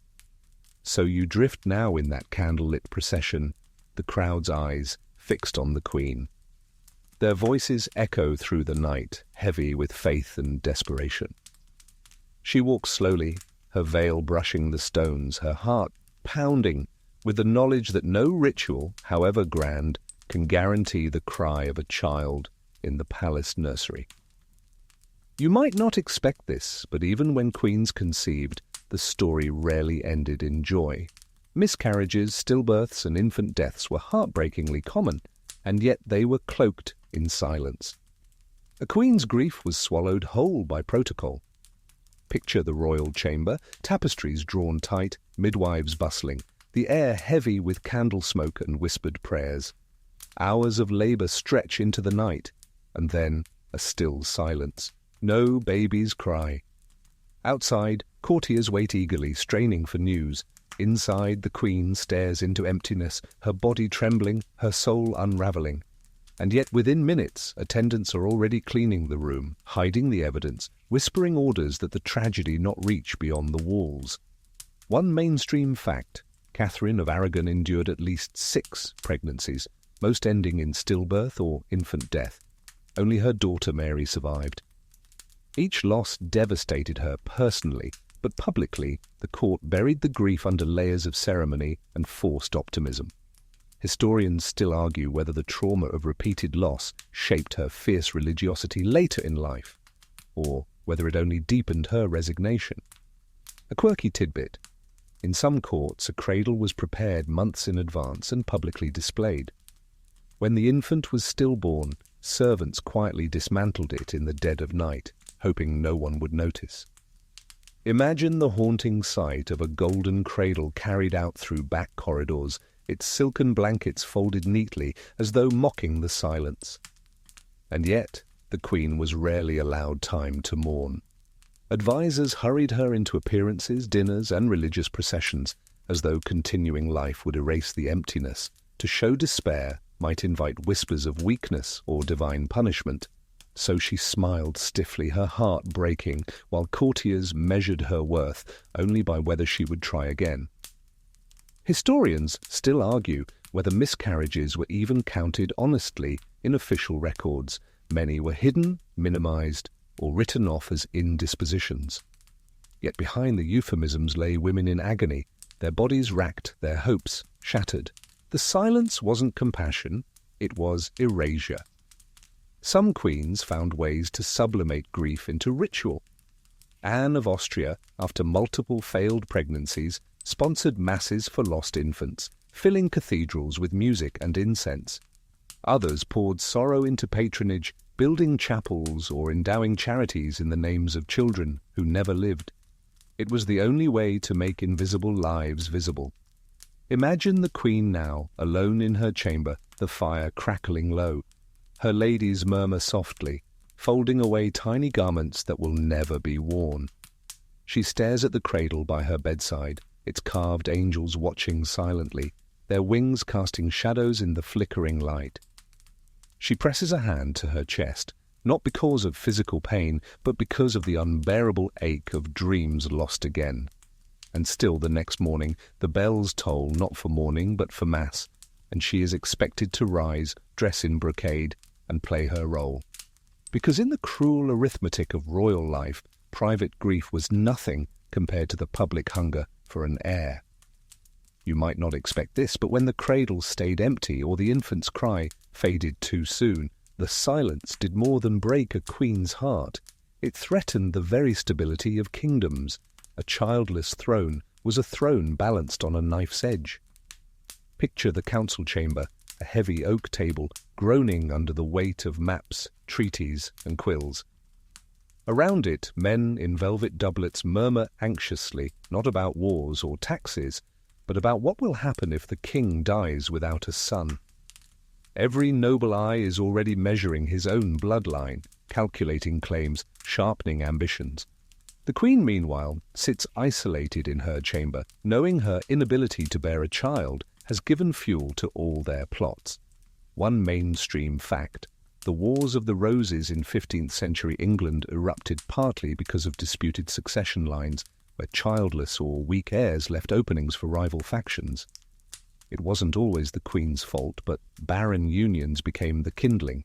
Historians still argue whether instability was inevitable in such dynastic webs, or whether specific barren marriages tipped the scales.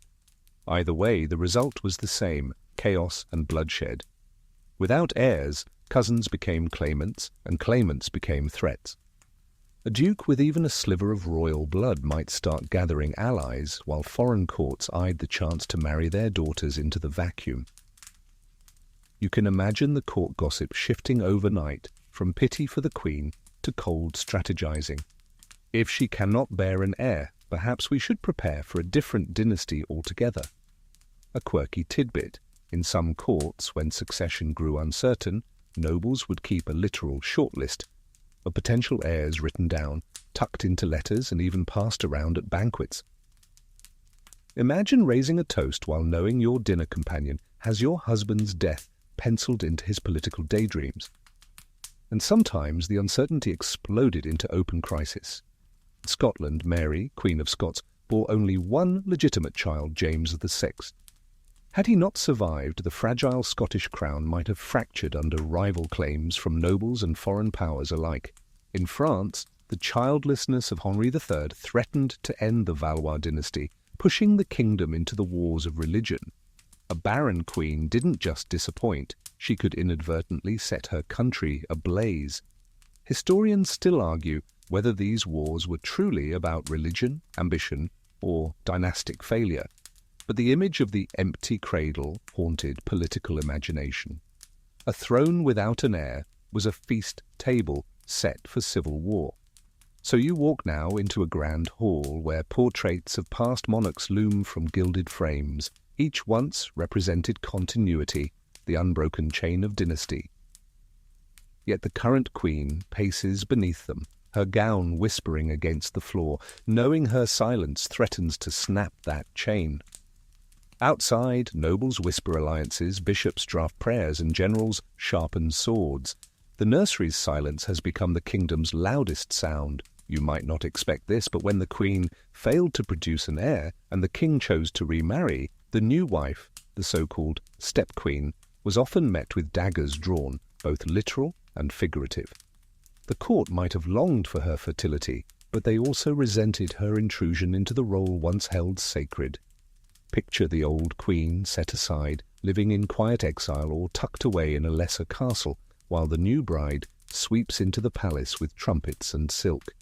The contrast couldn't be harsher. One woman reduced to whispers of failure, the other paraded like a fresh spring after a barren winter. Yet the step-queen's role was far from enviable. She carried the hopes of a kingdom and the scorn of half the court. One mainstream fact: Anne Boleyn herself became this kind of figure. When Henry VIII discarded Catherine of Aragon, Anne arrived at court hailed by some as England's saviour, yet despised by others as the usurper. She did bear Elizabeth, a daughter destined for greatness, but when she failed to provide a son, her own crown toppled. Historians still argue whether Anne's fall was inevitable given Henry's obsession, or whether political enemies hastened her doom under the guise of infertility. Step-queens often faced hostility not only from courtiers loyal to the first wife, but also from the people. Crowds sometimes jeered at coronation processions, muttering that the first queen had been wronged. Foreign courts, too, often refused to acknowledge the legitimacy of a new marriage, creating diplomatic ripples that lasted decades. A quirky tidbit: when Mary of Modena, the Italian second wife of James II of England, gave birth to a son in 1688, rumours instantly erupted that the child had been smuggled into the birthing chamber in a warming pan. The claim was absurd. Multiple witnesses saw the birth, but it shows how deep the suspicion ran toward step-queens. No matter what they did, their legitimacy was fragile. And for the children of the first marriage, the tensions could be unbearable. Princes or princesses suddenly found themselves competing with half-siblings for the throne. Queens often became stepmothers to these children, forced to smile at banquets while silently knowing every bite of food was watched for poison. Historians still argue whether step-queens wielded real influence or were pawns caught in dynastic crossfire. Some, like Anne of Austria, transformed themselves into powerful regents after producing heirs. Others faded quickly, remembered only as placeholders in genealogies. So here you stand in the throne room, tapestries fluttering, courtiers shifting uneasily. The king beams beside his new bride, jewels sparkling, while the old queen's name lingers in the air like incense smoke, unspoken yet heavy. You can almost hear the murmurs. Will this one succeed where the last failed? Or will the cycle of crowns, cradles, and accusations repeat again? You might not expect this, but not every queen allowed herself to be crushed entirely by the weight of childlessness. Some, rather than fading into shadows, cleverly reinvented their roles, trading maternity for power, patronage, and influence in other arenas. If they could not be the mother of heirs, they would become mothers of nations, culture, or faith. Picture a queen, no infant in her arms, yet surrounded by poets, scholars, and architects. Her cradle is empty, but her palace glitters with frescoes, libraries, and theatres she has funded. In portraits, instead of being painted with pomegranates and cherubs, she is shown with books, scrolls, or charity ledgers. The message is clear: if fate denied her children, she would birth legacies another way. One mainstream fact: Queen Elizabeth I of England, though not barren but unmarried and childless by choice, leaned into this reinvention. She cast herself as the Virgin Queen, marrying her nation rather than a man. Her refusal to produce heirs was transformed into a new mythos: England as her child, her subjects as her family. Historians still argue whether this was pragmatic strategy or clever self-promotion, but the effect was undeniable. she turned the absence of children into a political strength.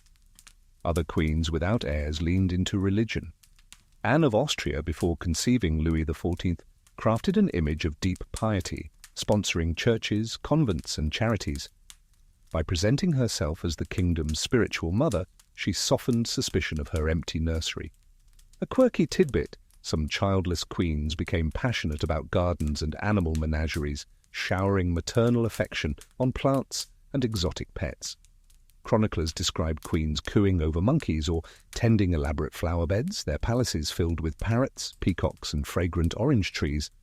Courtiers sometimes mocked them for mothering beasts instead of sons, but the display of care still shaped their public image. Cultural patronage was another lifeline. Catherine de' Medici, once derided for her infertility, eventually secured heirs and then built one of the most influential courts in Europe. Even before her children thrived, she poured resources into architecture, art, and festivals, creating spectacles that made her indispensable. In this way, she proved that queenship wasn't only about the womb, it could also be about shaping the soul of the kingdom. Historians still argue whether these reinventions were deliberate survival strategies or simply the natural pursuits of women's sidelined from dynastic duties. Perhaps both, but either way they left marks on history far richer than the children they were expected to bear. So you drift with her through the palace gallery. Instead of portraits showing her clutching infants, you see images of churches she funded, festivals she staged, poets she protected. She moves gracefully, head held high, as though saying to the world, "If you will not remember me as a mother of heirs, then remember me as the mother of greatness." You might not expect this, but queens who could not give birth to children of their own often staged motherhood by proxy through nieces, nephews, wards, or even the children of courtiers. If she could not fill the nursery, she would fill her lap with borrowed heirs. Picture a summer garden, the queen seated beneath a canopy, her gown spilling like a river of silk around her. At her feet, children chase each other through trimmed hedges. A girl clutches the queen's hand, a boy leans against her knee. To the casual eye, it looks like a happy maternal scene. To the court, it is theatre, proof that the queen could embody motherhood even if biology refused. One mainstream fact: Margaret of Austria, regent of the Netherlands in the early 16th century, never bore children of her own. Yet she raised and educated her nieces and nephews, including Charles V, the future Holy Roman Emperor. Through them she shaped European politics, wielding maternal influence in a way that rivaled biological motherhood. Historians still argue whether her childlessness freed her to focus on governance, or whether it was a grief she disguised behind duty. Queens often claimed maternal ties to orphaned or distant relatives, publicly presenting them as surrogate children. It wasn't only a comfort, it was a statement. Look, I am nurturing. I am a mother to the kingdom. These symbolic adoptions reassured the public that their queen was still fulfilling the maternal role expected of her. A quirky tidbit: some queens even borrowed infants for portraits. Artists painted them with babies in their arms who were, in fact, nieces, nephews, or noble children, on loan for the sitting. To later generations, the image suggested fecundity. To contemporaries, it was transparent propaganda. Imagine the irony of a queen practicing motherhood with a borrowed baby while the painter urged the child to stop squirming. At court, these proxy children became living props. Queens were photographed, painted, stroking their hair, guiding their prayers, leading them in dances. Their presence softened the harsh whispers of barrenness, transforming the queen into a figure of nurture rather than failure. And for the children themselves, the bond could be real. Letters survived from young wards who adored their royal foster mothers, proving that sometimes staged motherhood blossomed into genuine affection. Historians still argue whether these displays fooled anyone. Some ambassadors described queens as motherly despite childlessness, while others dismissed it as a hollow performance. But for a queen, even the appearance of maternal authority could help anchor her precarious position. So you stroll through that imagined garden again? The children laugh, the courtiers nod approvingly, and the queen smiles serenely, though deep inside she knows the truth. The performance can never erase her grief. Yet as long as those small hands cling to her fingers, the world sees her not as barren, but as a mother, if only in borrowed form. You might not expect this, but when explanations ran out and grief demanded a villain, childless queens often found themselves accused not of weakness, but of wickedness. If no heir appeared, surely dark forces were to blame, witchcraft, curses, or secret dealings with the devil. Imagine a candlelit council chamber where nobles whisper in uneasy tones. A miscarriage is not seen as bad fortune, but as evidence of sorcery. The queen, already exhausted and grieving, must now fend off suspicions that her empty womb is not natural at all, but the result of a curse cast upon her, or worse, by her. One mainstream fact, Anne Boleyn's final miscarriage in 1536 gave her enemies the opening they needed. Whispers spread that she had bewitched Henry VIII into marriage, and when her pregnancies failed, the same whisperers claimed the devil had withdrawn his favour. Within months, she was accused of witchcraft and adultery, charges historians still argue were little more than convenient fictions to justify her execution. Other queens endured similar slanders. In Catholic courts, rivals might mutter that a barren queen was punished for hidden sins. In Protestant realms, enemies suggested she clung to popish charms. Fertility, it seemed, was the measure of righteousness. A childless queen could be framed as cursed by heaven or allied with hell. A quirky tidbit, some queens wore small pouches of herbs or stones meant to protect fertility, but if discovered, these charms could be twisted into witches' talismans. Imagine the horror of a queen being mocked for the very amulet she clutched in desperation, what she saw as hope, others branded as sorcery. And accusations of witchcraft didn't always stop at the queen. Her midwives, ladies, even physicians could be implicated, especially if they were foreign. A Spanish maid in a French court, clearly suspicious. A German physician prescribing unusual herbs, perhaps a warlock. The hysteria spread outward like cracks in glass. Historians still argue whether these accusations reflected true belief or were pure politics dressed up in superstition. Likely both. After all, calling a queen barren was scandalous. Calling her a witch gave justification for removing her altogether. For the queen herself, such charges were more terrifying than gossip. You can picture her pacing her chamber, rosary clutched tightly, hearing the word witch hissed behind her back. She had little defense. Fertility could not be conjured at will, and the burden of proof fell squarely on her shoulders. If a son never came, perhaps it was because of a hex, and who better to blame than the woman at the centre of it all? So you drift with her into the great hall, shadows stretching long, courtiers whispering. Their eyes don't just weigh her womb anymore, they search for signs of evil. A crooked smile, a dark jewel, a whispered prayer at midnight could condemn her. The irony is sharp. The queen is guilty not of sorcery, but of the simple, human tragedy of barrenness. Yet in the cruel theatre of history, that was crime enough. You might not expect this, but not every queen who faced the terror of childlessness was swept away by it. Some learned how to survive, indeed, even thrive, by forging webs of alliances that made them politically indispensable. If they could not give a king a son, they could give him a stronger kingdom. Imagine a queen seated at a polished oak table, parchments and letters scattered before her, quills scratching as she writes to nobles, clerics, and foreign relatives. She may lack a nursery, but she does not lack influence. Her survival strategy lies not in the cradle, but in the council chamber, in friendships carefully cultivated like flowers in a winter garden.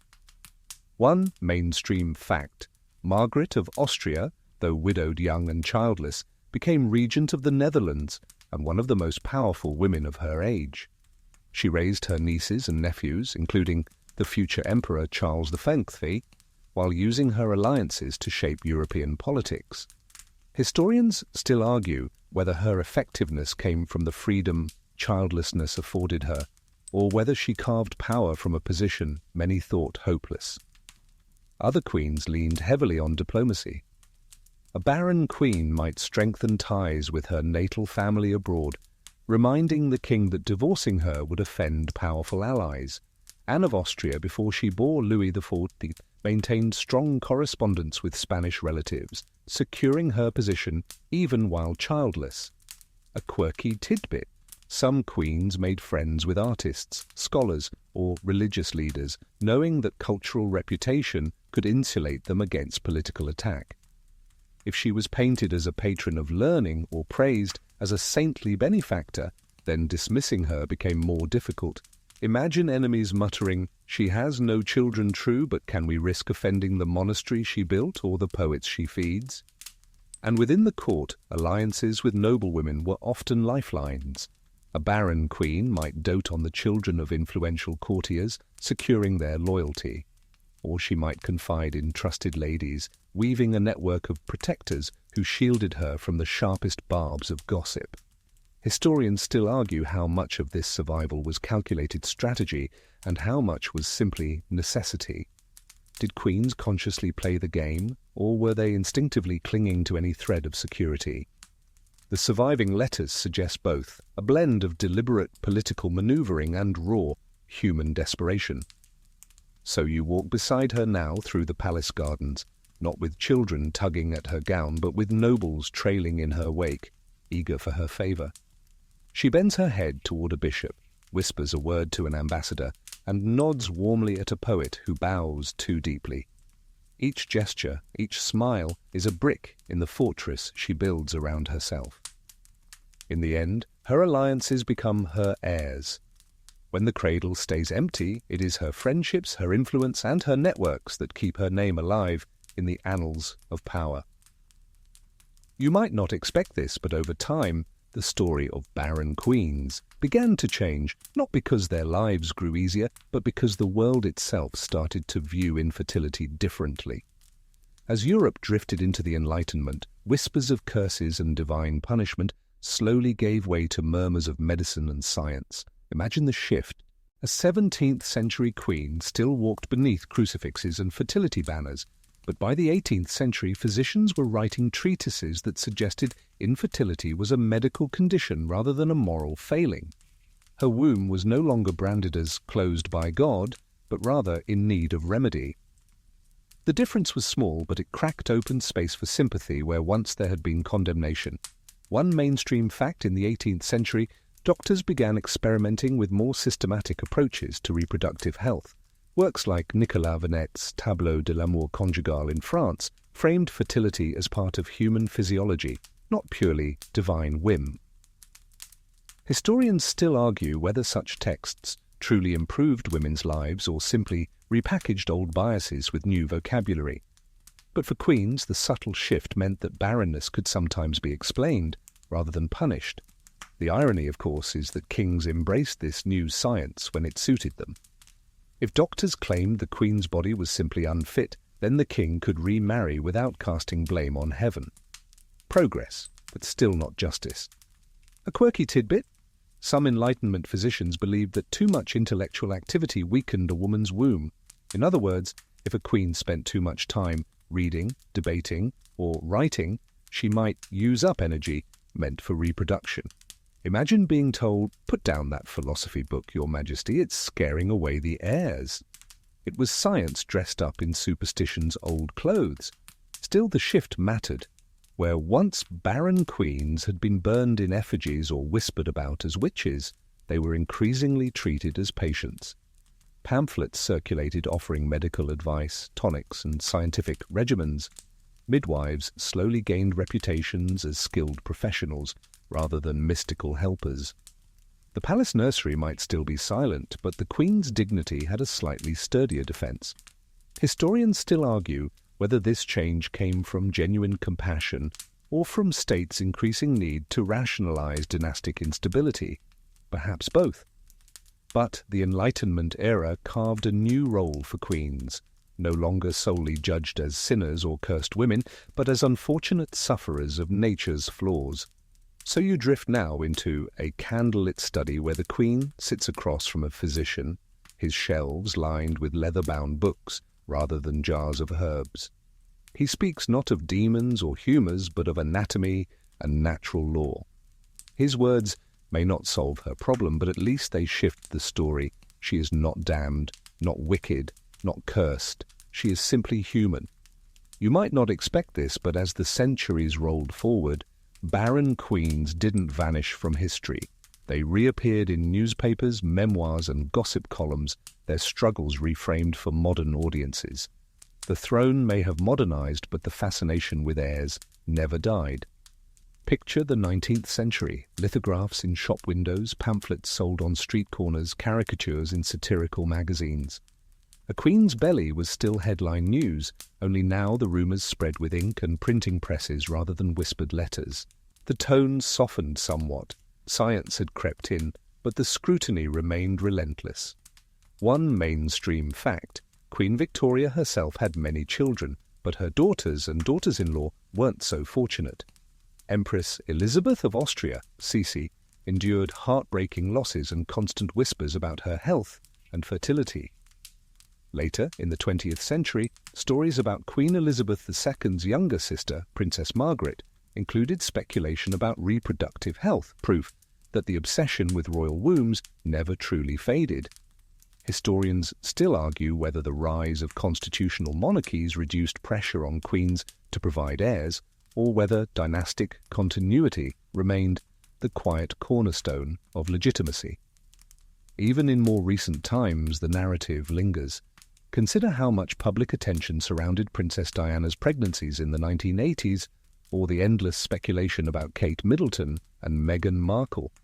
The focus is softer now, wrapped in tabloids and paparazzi lenses instead of theological judgment, but the old script is still there. Produce heirs, reassure the dynasty, embody the nation's hope. A quirky tidbit: by the 19th century, medical journals began publishing speculative essays about royal infertility.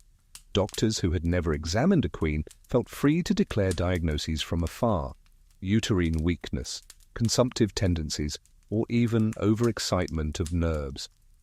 It was gossip disguised as science, proving that fascination with royal wombs had merely shifted its costume. Modern contrast also lies in how public sympathy has grown. Where once a barren queen was branded cursed, modern narratives often cast her as tragic, misunderstood, or even heroic in enduring loss. Biographers and filmmakers linger on their sorrow, turning private grief into public empathy. Historians still argue whether this sympathy is genuine progress or another form of exploitation. After all, even in the 21st century, headlines dissect the reproductive lives of princesses and duchesses with the same hunger courtiers once did over goblets of wine. So you drift into the present, where glossy magazines replace court masks and paparazzi flashes substitute for candlelight. The language has changed, but the gaze has not. A queen's womb, whether fertile or silent, remains a stage upon which nations project their anxieties and fantasies. And though medicine, law, and culture have marched forward, the burden is familiar. The royal nursery is never just private. It is, and perhaps always will be, the kingdom's loudest room. You might not expect this, but even after all the rituals, remedies, gossip, and politics, what lingers most is the haunting legacy of queens remembered not for who they were, but for what they could not give. Their stories echo like empty chambers, lives reduced to wombs, reputations bound to silence. Picture them as ghosts in portraits, gazing down from gilded frames. Catherine of Aragon, eyes steady yet sorrowful, forever remembered as the wife set aside. Anne of Austria, whose long years of barrenness were finally redeemed by the Sun King, remembered as a miracle more than a woman. Catherine de' Medici, mocked for childlessness, later mother of kings, her memory always entwined with suspicion of sorcery. They remain figures defined less by their politics, patronage, or personalities, and more by the children they did or did not bring into the world. One mainstream fact: dynastic survival was the heartbeat of monarchy. Without heirs, thrones crumbled. The 100 Years' War, the Wars of the Roses, the English Reformation, all were in some way shaped by royal wombs that remained empty or unreliable. Historians still argue whether queens themselves were tragic victims of biology, or savvy survivors who redefined their roles when fate denied them children. A quirky tidbit. In some European castles, cradles prepared for royal infants who never arrived were preserved as relics, gathering dust in attics or storerooms. Imagine stumbling on one, its gilt faded, its silks eaten by moths, a silent monument to hopes that never breathed. And yet, even in barrenness, these women left legacies. Some turned to charity, reshaping their kingdoms through patronage. Some leaned on faith, becoming saints in the eyes of their people. Some, like Elizabeth I, transformed childlessness into myth, mothering nations instead of heirs. Now you drift back through the long gallery of history. Queens whisper in the shadows, their stories tangled in duty and grief. Their nurseries may have been silent, but their names still echo, sometimes with pity, sometimes with awe, sometimes with misunderstanding. And here, at the end of our journey, the pace softens. The candles in the great hall burn low, their light melting into gentle pools of gold.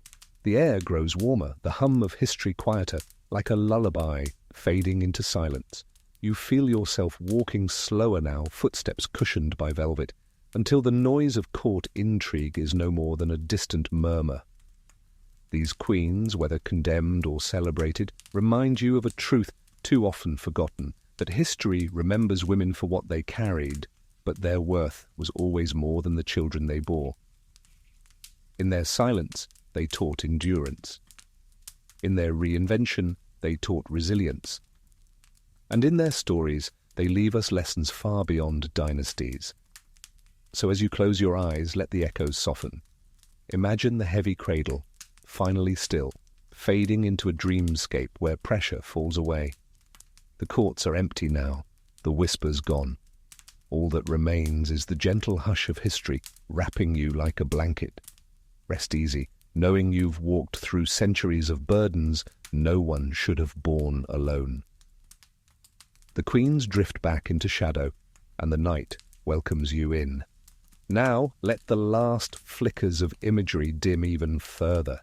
The chambers you've walked through tonight, filled with echoing footsteps, hushed whispers, and the weight of impossible demands, begin to dissolve. The stone walls soften into mist, the candlelight fades to a golden haze, and even the heavy crowns rest quietly on forgotten cushions. Breathe in slowly, exhale gently. You can almost hear the steady rhythm of time itself, like waves lapping at a quiet shore. The queens, once so scrutinized, drift away into silence, no longer burdened by court politics or the ache of empty nurseries. They are at peace now, and so are you.